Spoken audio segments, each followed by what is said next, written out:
by himself. He could have did everything he did. Think about it. This is what I want you to think about. MC Cameron could have got up on that stage by himself with the DJ, with the hype man or whatever, and performed. And all the money that he paid out in salaries for the dancers, the band members, and this, that, and the other, if he'd have saved all that money and put that money towards helping those individuals that he helped out twice. He helped them out by giving them a job, but then he helped them out when, you know, their bills got behind on this. And then when this happened, my mama's sick, or, somebody needs a new car. MC Hammer was giving them money for that type of shit. And he shouldn't have been in play like that. We talking about I was just about to get to it. Top level performer. When you got the top level performer, you insulate that person. You don't tax that person. You don't drain that person because you need that person to get out on that stage and perform at a top level. But when you Right. waste their time with, I need $20, I need $100, I need 3 grand, I need 5 grand.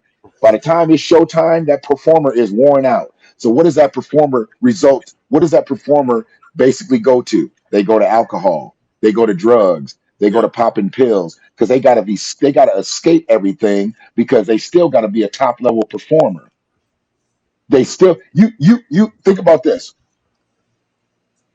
Whenever you see in these movies, when these guys start doing drugs and they start, drinking alcohol real heavy, it's come because of the pressure of performing. Yes. It Mm-hmm. ain't never it Yeah, ain't never came absolutely. at the it ain't never came at the pressure of them having the money and taking care of their family and being solvent. It's the pressure of performing because you are what? An actor. You're an Yep. entertainer. And everybody needs you on 10 all the goddamn time. Yeah. But you You don't want to be on 10 all the time. You want to be a regular person. You want to be a can't. regular person. Go ahead. I'm sorry, I thought I cut somebody off. Oh no, no, no, no, Um, no. I'm just piggybacking off of what you were saying, brother Shannon. Number one, yeah. you're the talent. You're the talent. So that's whether you are the athlete or you are the actor or you are that person. I don't want to say you're that person that's shucking and jiving, but No, you not are. shucking and jiving.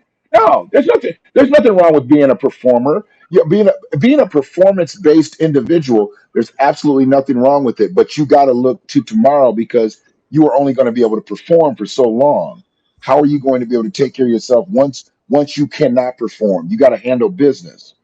Did Right. you do enough? Did you play your cards right when you were performing to where you can translate that into a business move? Because once you're off the stage, so to speak, and I know we're using performance and athletics as a thing, but I want to Mhm. delve into being an attorney and being a doctor and things like that because Right. those are high performing individuals too. So we'll talk about that. But when you are done doing that, are you prepared to go on to that second part of your life? To get to Well, be a business person. well, That's true. I just to step back for a second, and I would say that person or that entity receives that first contract. Hmm. That first contract is not going to be friendly for that athlete or entertainer. Hmm. It's more leaning more towards management based with certain escalators that that person has to hit to Hmm. achieve whatever um, dollar amounts that they're looking to receive. So that Hmm. person is also so that person is dealing with that certain level of stress. Uh, Hmm. so it's not a fully guaranteed deal. Number two, Hmm. just as both of you gentlemen and Mr. B had also said, that person is now stressed out because the Yes. family's in the Yeah. pocket. The family is calling Day Day and Ramel and Hmm. whoever else is calling that person, Hmm. and that person they feel like they're against the wall. Hmm. So they don't push out that consistent hit, or unfortunately, they become that one hit wonder, or they have that one or two stretch of good seasons, and then they fall off. Well, Hmm. that it's the second contract where you usually receive those the real dollar amount that you're looking for. I'm not sure if it's Hmm. going to put put you over, because if you mismanage it anyway, you're dead in the water. Hmm. And then lastly, your management team, to help you think about, okay, I'm an athlete, or I'm an entertainer, and I'm 27 years old. But what about when I hit 55?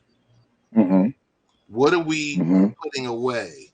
You kind of think about Allen Iverson and whomever his accountant is, or Hmm. his I don't know if it was his accountant or it was his agent that Right. stashed $30 million away until he's 55 years old. Hmm. Because someone, I mean, and not to rip on Allen Iverson, but you saw he was wearing everything that he had made. Allen came here and played at the end of his career. I didn't want to see it. I didn't want him to be a Detroit Piston because I knew it was going to happen. Right, And Allen came here and played, and he lived in the casinos while he was here. right, He is he might have got it cleared now, but he was actually banned. He was actually banned for life out of a casino in Detroit right, because he was still living in his 20s when he was in his late 30s, right, coming here. And I'm like, damn, he's still living like that? Like he's still trying to Right, hang all night and then go play, play the next day and right. all that. But it was And it, because nobody had ever slowed him down. But no, he had the right individual in his corner who yes, knew how to at take that. least He one took that person, damn money and put that money to the side because Allen would have been broke. If he right? had Yeah, access to it, he would have been broke, yeah, you know. So he had one person that was able to look at it and say, okay, we're going to compound this $15 million, and in 30 years, it's going to become $25 million or $30 million, and Hmm. you will be able, because I mean, how many times do we see these players? How many times do we see, like, it hurts me that when I see like a Doc Gooden in the New York Post, Yeah. and living in an apartment in Newark. Daryl Strawberry, people Same like that. same thing. Like you see this and you just like, well, man, what happened? that's Yeah. what You Yeah. Walker. think about that lack of having that team around you, more than Hmm. just the handlers to go buy the coke or the dope, but someone that's going to be able to push that brother in a direction. And even though that person is being paid by them, they're giving them the best amount of advice that they can possibly give them. right, Hmm. right, Yeah. Right. right. I think that you have to. I think a lot of times with athletes and entertainers and just people in general, we live for the day, but we don't live for tomorrow, We and we don't. don't think about how we Yeah. want to set ourselves up for the future. And I Right. think people need to think that way. And that's part of the problem. We live in a society that that tells us, hey, just live for the day, have fun, have a good time, don't worry about the future. And then when the future comes, now you're outside asking everybody to help you. Man, I Yes. need help. Right. That's why let me say this. Sometimes I don't like going back to my old neighborhood Mm-hmm. because there's people that I know that got people that I knew from high school that were sort of drug heads, and they got strung out, and they see you, they recognize you, and they're asking you for a few dollars. I mean, it's just like I experienced, just like what was that movie, Jungle Fever, that Spike Lee did in New York, where Yes. you had Mm. Samuel Jackson playing the crackhead. Well, I've been around people like that. They see you and they demand money from you. They say, "Man, I know you got it. Come on now. If you don't give it to me, I'm gonna go out here and get high. Then, I'm Right. gonna go out here and rob somebody." Right? I have Mm. actually experienced people that I knew growing up talking to me like that. And so sometimes when I go to the old neighborhood, I'm very depressed because I find out this person got shot. This person, because there's a lot of people that I grew up with who are still living the same lifestyle and haven't Yeah. changed for the future. And it's kind of sad to go back and hear horror stories. it's almost it's enough to make you say, I don't want to go back because I don't want to hear the horror stories. Right. Yeah, and man. that's, I mean, and that is quintessential black life. Well, I won't say black life. I would say that is quintessential freedman life. We are the only people that carry those type of scars.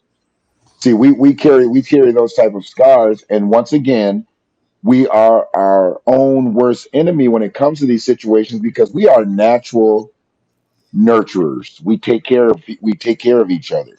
So when a person does make it, the first thing that we want to do is pull our family up, Mm-hmm. pull our friends up, pull our people up. That's the first thing that we want to do. I'm talking about this is spiritual for us Mm-hmm. because this is how we had to survive on this soil for so long. We had only us to rely on.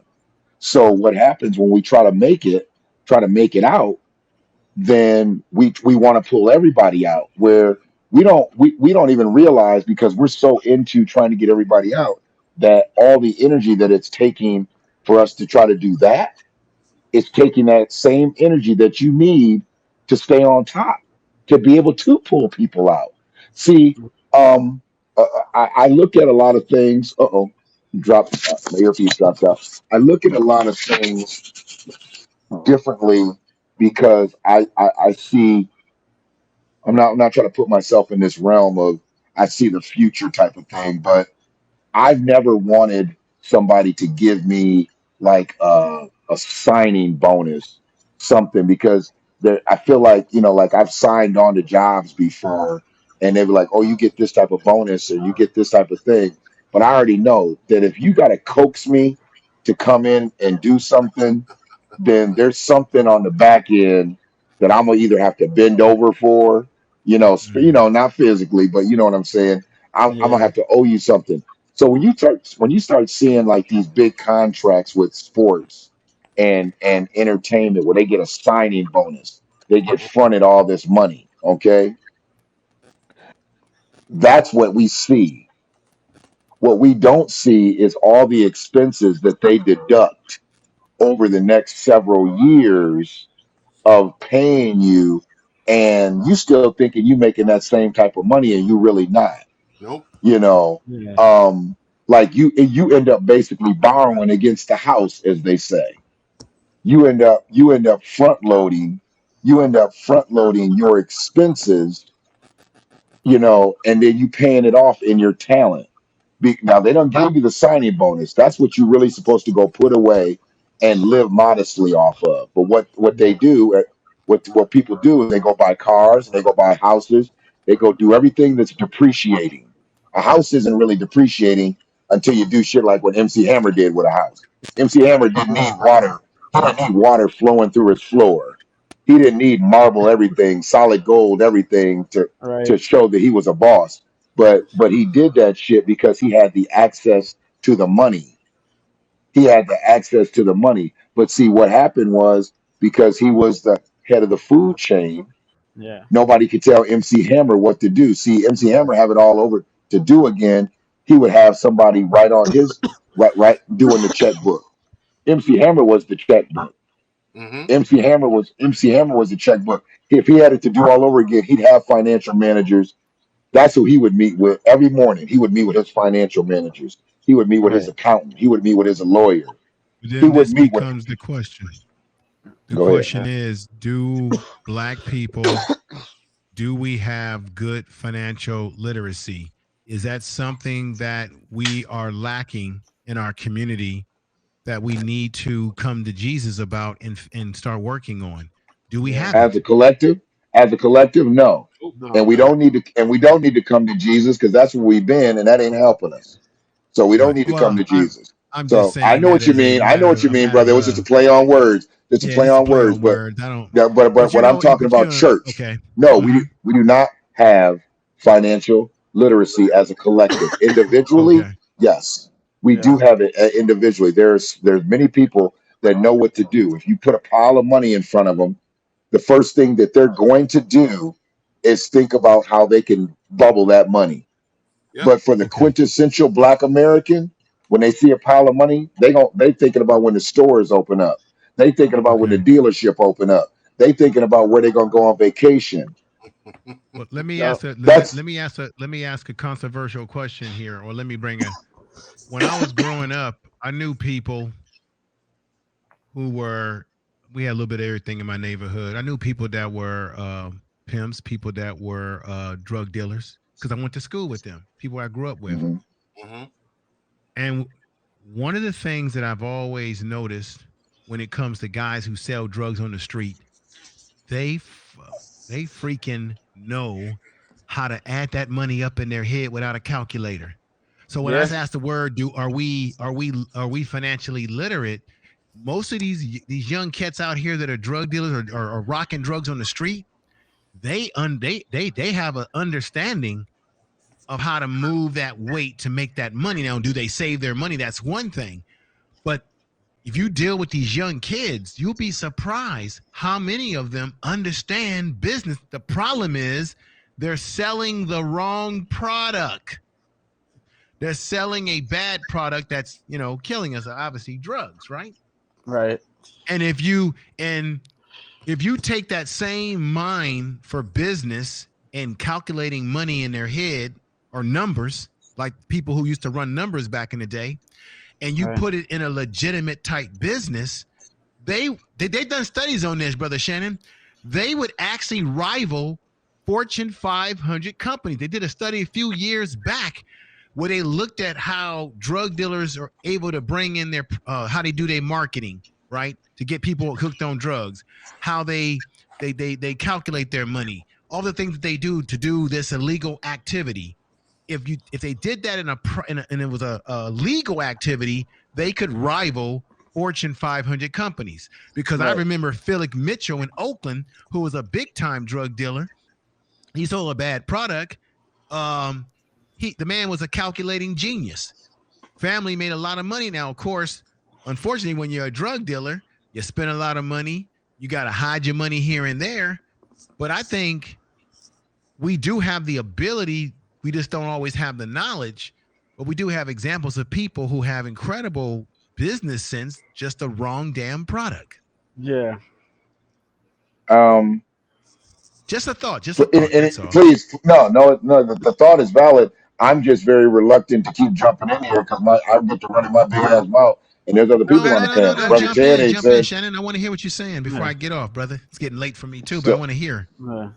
So yes, the above. I would have to say the above average drug dealer. And when I say the above, not the average drug dealer, not the person that's just pushing anything that comes across their way. You got to be calculated, and I'm not an advocate for someone Yes. pushing narcotics on people, but the play is out there.